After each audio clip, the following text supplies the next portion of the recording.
옆에 있는 분들과 잠시 인사 나누시겠습니다. 새벽에 뵙게 돼서 반갑습니다.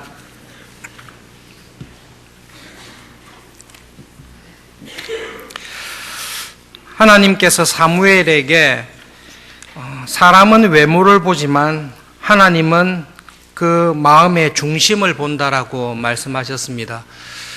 하나님께서 내 마음의 중심을 보신다라는 것에 대해서는 우리가 다 동의합니다. 하나님이신데 우리에게 나는 아무리 해도 너의 마음을 모르겠다, 그렇게 하시면 하나님이 안 되실 것입니다. 사무엘이 다윗을 왕으로 세울 때는 자기가 기름 부었던 사울 왕이 실패해서 그의 마음의 중심이 하나님 보시기에 좋지 못하다라는 것으로 인해서 울며 통곡할 정도로 슬픈 가운데 있었습니다. 사무엘이 다윗의 첫째 아들 엘리압을 봤을 때 사울의 실패를 경험한 사무엘이 단지 겉모습만 봤겠나? 그렇지는 않을 것입니다. 사무엘도 나름대로 사울 왕의 실패를 보면서 사람의 중심이 참 중요하구나, 권력을 차지하게 되고 왕이 되고 난 이후에 이 사람의 마음의 중심이 하나님에게 가 있지 않고 자기가 하나님께 받은 권력, 왕권을 유지하는 쪽으로 마음이 기울어졌구나, 그 모습을 사무엘은 분명히 보았습니다. 사무엘 나름대로 다윗의 아들들을 보면서 하나님과 같이 중심이 어떠할지를 살피고 보려고 애를 썼을 것입니다. 그러나 성경이 말한 대로 우리에게는 한계가 있는데 우리는 다른 사람의 마음의 중심에 무슨 생각을 하는지 우리는 알 수 없습니다. 천사라 할지라도 나를 지키고 인도하는 천사라 할지라도 내 마음의 생각이 어떠한지는 천사도 알 길이 없습니다. 제가 마음을 딱 숨기고 내 마음의 가장 깊은 생각을 정확하게 말을 하지 않는 이상 천사도 내 마음의 생각은 알 수가 없습니다. 마귀의 사탄에게도 똑같이 적용이 됩니다. 사탄이라 할지라도 그가 역시 타락한 천사이기 때문에 여러분의 마음속에 가지고 있는 생각이 무엇인지 천사들처럼 추측할 뿐이지 우리 마음의 중심에 무슨 생각이 있는지는 알 수 없습니다. 오직 하나님만이 우리 마음의 중심을 알 수 있습니다. 그래서 하나님께서 내 마음의 중심을 아신다는 것에 대해서는 우리가 다 동의하고 인정합니다. 그러나 중요한 것은 나는 내 마음의 중심이 어디에 있는지 정말로 알고 있는가라는 생각입니다. 하나님께서 아시는 것은 좋습니다. 그런데 하나님께서 아시는 만큼 나는 내 마음의 중심이 어디에 있는지, 내 마음속에 정말로 감추어져 있는 나의 생각은 무엇인지를 우리는 어떻게 알 수 있습니까? 여러분, 그것을 정확하게 알 수가 있는데 그것이 내가 하는 기도에 있습니다. 그래서 오늘 이 시간에는 기도가 나도 몰랐던 내 마음의 중심이 어디에 있는지를 어떻게 해서 보여주는지를 살펴보도록 하겠습니다. 보통 기도에는 3가지 단계가 있습니다. 수준이 다르다라고 보시지 마시고 그냥 다르게 작용한다라고 생각하시면 좋겠습니다. 첫 번째 단계는 기도할 때에 내가 필요한 것을 달라고 요청하는 기도입니다. 보통 우리들의 많은 기도가 하나님께 나에게 필요한 모든 것을 구하는 기도입니다. 어린아이들과 같은 기도입니다. 수준이 유치하거나 낮은 게 아닙니다. 이것은 기도의 중요한 요소입니다. 하나님, 저에게 이러한 것을 주십시오. 저에게 이러한 것이 필요합니다. 기도하고 간구하는 것은 기도의 굉장히 중요한 요소입니다. 이런 기도를 할 때에 하나님에 대해서는 어린아이와 같이 생각합니다. 어린아이들에게 부모는 왜 존재하지요? 내가 필요한 것을 언제든지 공급해 주시는 부모로서 존재합니다.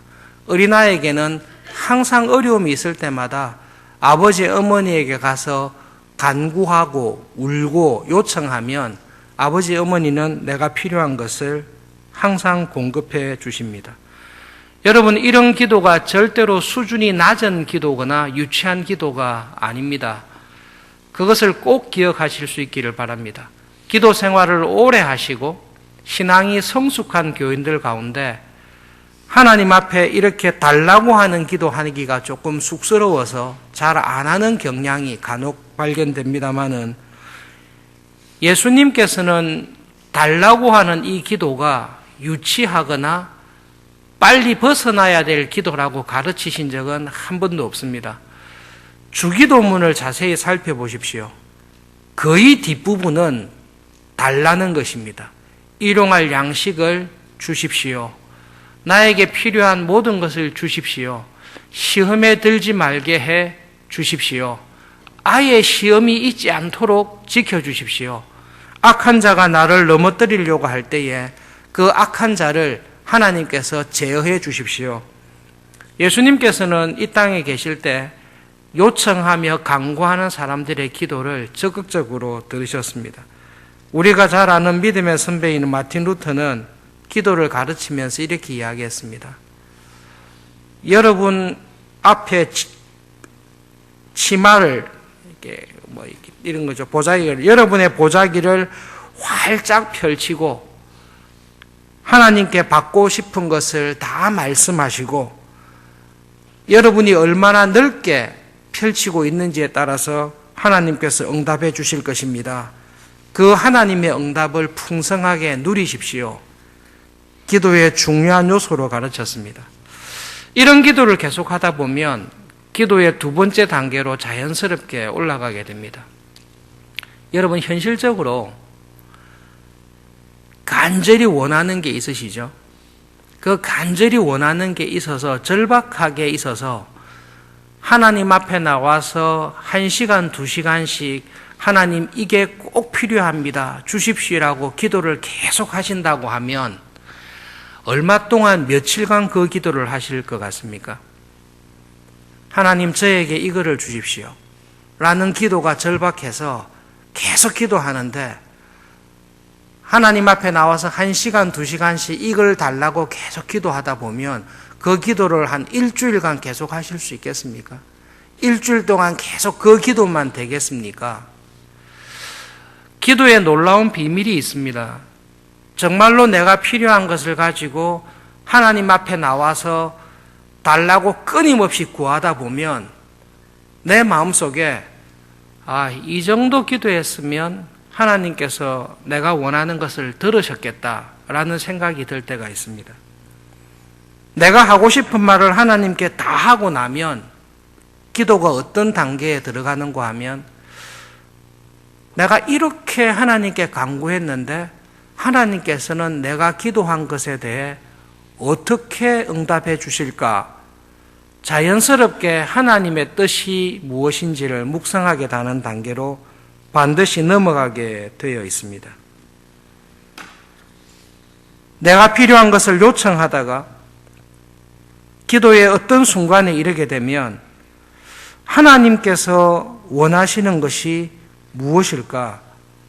내 뜻을 관철하는 게 아니라 이 간절한 나의 필요에 하나님께서는 뭐라고 말씀하시고 어떻게 응답하실까를 생각하는 묵상의 단계의 기도가 들어가게 됩니다. 이 묵상의 단계에 들어가게 되면 하나님의 뜻과 내 뜻이 서로 충돌하게 되고 진짜로 만나게 됩니다. 목회자들이 교회를 위해서 하는 기도가 여기에 있습니다. 하나님, 서울중앙교회를 부흥시켜 주십시오. 매일 새벽마다 거의 잊지 않고 목회자들이 하는 기도입니다. 그 기도를 계속 하다 보면 어느 순간 하나님께서 이렇게 물으십니다. 네가 원하는 서울중앙교회의 부흥이 뭐냐? 그거를 물으십니다. 하나님, 부흥이란 이런 것이요. 이렇게 이야기하면 하나님께서 그게 정말 내가 말하는 부흥이냐? 네가 기도하는 교회의 부흥이 뭐냐? 그것을 물어보십니다. 그리고 제 마음을 시험하십니다. 하나님께서 교회의 부흥을 위해서 간절히 기도하다 보면 또 물어보십니다. 너 부흥을 왜 원하냐? 너는 교회의 부흥을 간절히 기도하는데 내가 원하는 교회의 부흥은 어떤 것이고 너는 그런 부흥을 왜 원하냐? 너의 이름을 높이기 위해서 부흥을 원하냐? 나의 영광을 드러내기 위해서 교회의 부흥을 원하냐? 기도를 열심히 하고 기도의 시간이 깊어질수록 나의 필요와 소원하는 것을 다 알고 난 이후에 하나님께서는 우리들을 하나님께서 원하시는 것이 무엇인지를 묵상하게 하는 묵상의 단계로 인도하게 됩니다. 그래서 정말로 기도의 은혜를 아는 사람은 처음에 와서 간절히 기도하다가 나중에 이 기도에 대해서 하나님께서 뭐라고 말씀하실까를 생각하는 하나님과 대화를 하는 자리에 우리를 인도해 주십니다. 처음에는 기도가 하나님을 향한 나의 연설이었습니다. 나의 간절한 열망을 이야기하는 것이 되었습니다. 그러나 어느 순간에 하나님께서 나에게 말씀하시는 것을 듣는 묵상의 자리에 서로 이제 대화가 되는 자리에 우리를 인도하십니다. 이게 이제 이 자리에 이르면 기도만 하는 게 아니라 기도하다가 하나님의 음성을 듣고 또 음성을 듣고 기도하고 이렇게 되는데 이게 안 좋게 되면요.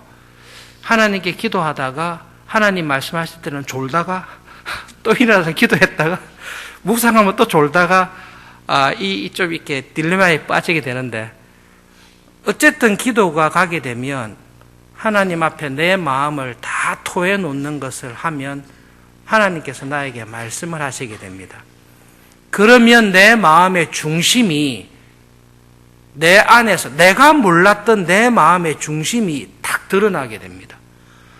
나는 정말로 교회의 부흥을 위해서 간절히 기도했는데 내가 원했던 교회의 부흥이 정말로 하나님께서 원하셨던 부흥이었는지 내가 부흥을 원했던 이유가 무엇인지 하나님 앞에서 딱 드러나게 됩니다. 그러면 기도의 마지막 단계로 딱 들어가게 되는데요. 기도의 마지막 단계에 가면 내 마음의 중심이 본심이 딱 드러나게 되어 있습니다. 예수님께서 이 기도의 단계를 참 잘 보여주셨습니다. 하나님 앞에 나가서 작정하시고 내가 원하는 것을 다 말씀드렸습니다. 다 말씀드렸어요. 다 말씀하고 나니 그 다음에 하나님께서 네 할 말 다 했냐? 그러면 내가 할 말을 할게. 하나님께서 답을 딱 주셨습니다.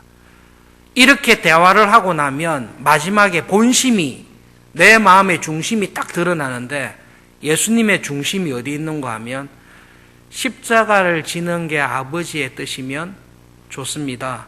저도 아버지의 뜻에 따르기를 원합니다. 그 마음의 중심이 딱 드러나게 되어 있습니다. 우리가 기도를 합니다. 여러 가지 문제로 기도를 합니다. 기도를 할 때 제일 먼저 해야 될 것은 내 속 마음의 진심을 하나님 앞에 드러내는 것입니다. 이게 먼저 드러나야 됩니다. 이 속마음의 진심이 뭐로 나오는가 하면 간절한 간구로 나옵니다. 하나님 이거 꼭 해주셔야 됩니다. 이거 정말로 해주셔야 됩니다. 그 기도를 원 없이 하나님께 드리고 나면 진실로 간절히 구하는 사람에게 하나님께서 하나님의 본심을 알려주십니다. 좋다, 들어줄게. 아니, 나 그거 못하겠다. 네가 그걸 원하지만 내 뜻은 이거다. 그것을 가지고 우리는 하나님과 씨름하게 되어 있습니다.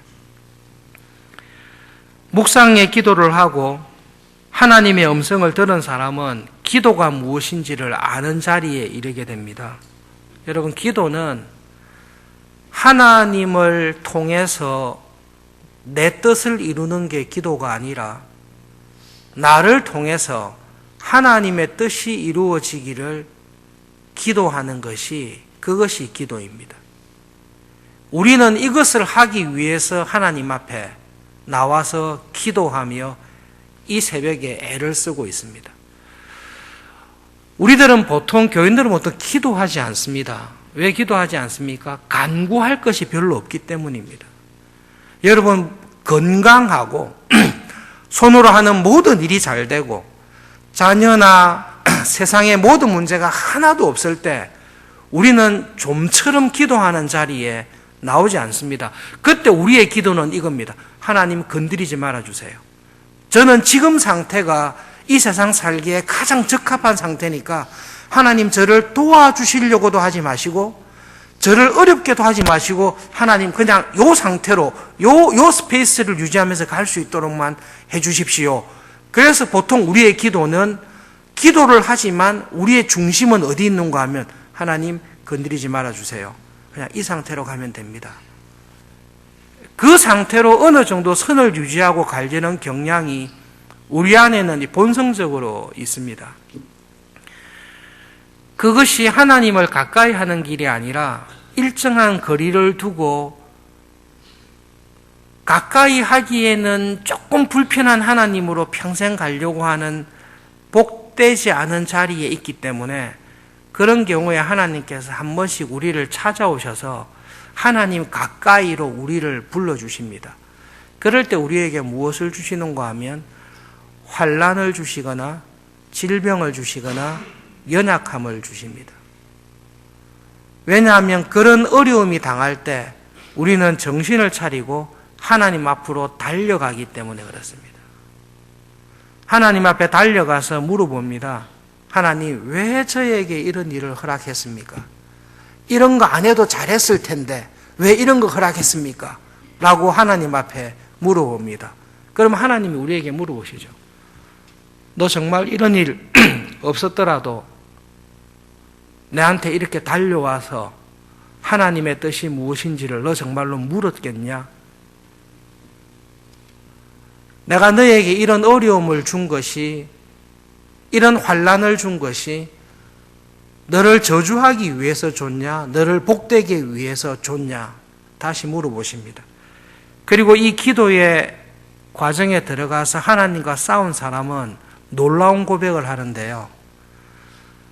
하나님, 저에게 이런 환난과 고통을 주신 것이 하나님의 은혜와 복이었습니다. 이 자리에 우리를 딱 데리고 가십니다. 이유를 설명해봐. 설명이 안 돼요. 하나님, 그런데 저에게 이렇게 큰 상처와 이렇게 큰 사고를 주신 것이 하나님의 은혜였습니다라는 자리에 우리를 딱 불러가시고 그 은혜로 말미암아 그렇게 심각한 마비와 질병과 어려움 속에서 하나님을 더 가까이 갈 수 있는 자리로 우리를 부르셔서 힘을 주시는 분이 하나님의 은혜입니다. 그리고 우리의 마음의 중심을, 이 세상을 살아가는 내 마음의 중심이 어디에 있는지를 딱 드러내고 나로 하여금 알게 하는 것이 기도에 있습니다. 그러므로 여러분 새벽에 나오셔서 기도하시고 하나님의 은혜를 구할 때에 마음에 원하시는 것을 하나님 앞에 간절히 구하십시오. 나는 특별히 하나님께 구할 것이 없다라고 생각하시면 회개하십시오.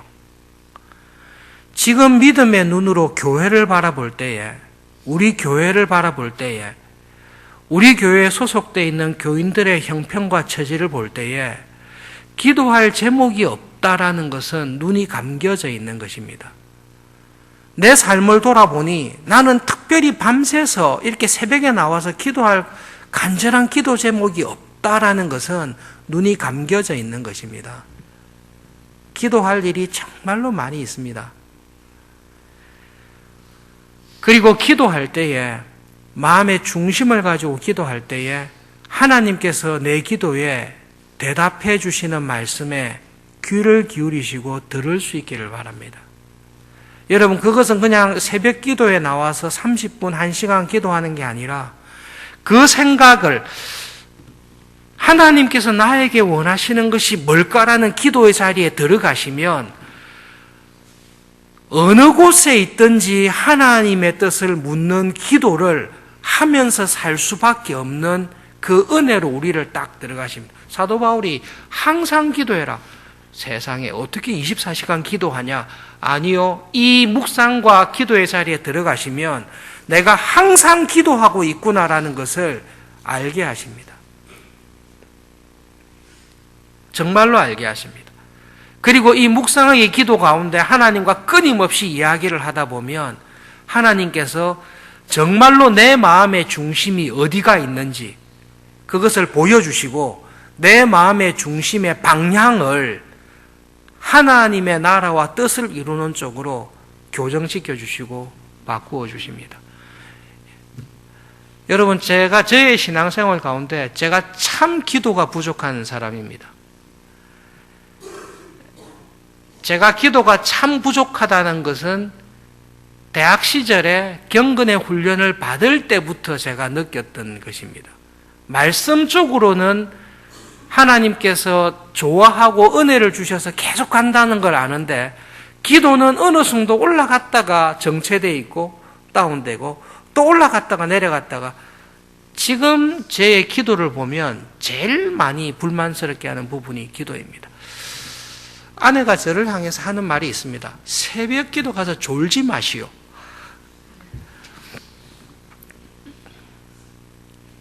새벽 기도 와서 한 반은 자는 것 같아요. 설교를 듣고 기도를 하다 보면 묵상해야지 하면 자고 있다가 정신 차려서 해야 될 걸 해야지. 한 반, 후반부 반은 쫙 기도하지만 전반부 반은 정신을 못 차리는 것 같아요. 그래서 내가 피곤해서 그런 것 같다. 그렇게 할 때 아내가 한 말은 피곤한 게 아니라 영적으로 안 깨어 있어서 그렇다고 정신을 차리라고. 발견하는 것은 이겁니다. 요즘 와서 발견하는 것은 기도가 말씀을 통해 주시는 은혜를 능가할 수도 있겠구나라는 것을 느끼고 있습니다. 그전에는 그런 생각 전혀 안 했습니다. 모든 것이 하나님의 말씀, 성경을 공부하거나 말씀을 준비하기 위해서 성경을 읽거나 배우지 않습니까? 그걸 배우다 보면 제가 기도하고 있다는 것을 저는 참 많이 느낍니다. 하나님의 말씀을 읽으면, 말씀을 연구하다 보면 저는 말씀을 읽고 연구하는 것 속에서 기도가 나옵니다. 정말로 기도가 나옵니다. 그리고 말씀에 대한 고민이 항상 많기 때문에 성경 공부나 설교를 준비하면서 하다 보면 저의 24시간 생각 속에서 하나님 이 말씀이 그 뜻입니까? 하나님 교회에 전하라고 하는 말씀이 이겁니까? 거의 떠나지 않기 때문에 저는 말씀 속에 기도가 다 있다라고 생각을 했습니다. 그런데 요즘 다시 발견하고 깨닫는 것은 그런 차원의 기도가 아니라 골방에 들어가 하나님께 딱 붙들고 하는 기도가 이게 말씀 밑에 들어가 있는 기도가 아니라 이게 말씀과 방불한 어떤 점에 있어서는 말씀이 줄 수 없는 하나님의 은혜의 방편이 기도구나라는 것을 조금씩 깨닫고 있습니다. 여러분, 그 기도의 자리에 들어가실 수 있기를 바랍니다. 필요한 것을 많이 강구하십시오. 우리 선배 루트가 가르쳐 준 것처럼 치마폭을 넓게 펴셔서 필요한 것을 받으십시오. 그러나 그 기도를 계속 하시다 보면 기도가 내가 필요한 것을 얻는 게 아니라 하나님께서 원하시는 것을 나를 통해 이루어 가시구나라는 것을 아는 자리에 분명히 우리를 인도하시고 내 마음의 중심이 하나님의 나라와 뜻을 이루는 곳에 있는지를 확인시켜 주십니다. 말씀이 좀 길었는데요. 말씀을 기억하면서 함께 기도하겠습니다. 오늘은 우리 기도 제목 가운데 있는 기도 중에서 교회를 위한 기도의 제목들이 있습니다. 교회를 위해서 기도해야 될 제목들 생각하시면서 주일 예배와 기도회 모임, 그리고 우리 주일학교, 지회와 우리 교역자들, 환우들을 위해서 기도하시고 개인적인 기도의 제목들을 가지고 기도하시고 주님과 함께 동행하시는 하루가 되시기를 바랍니다. 기도하겠습니다.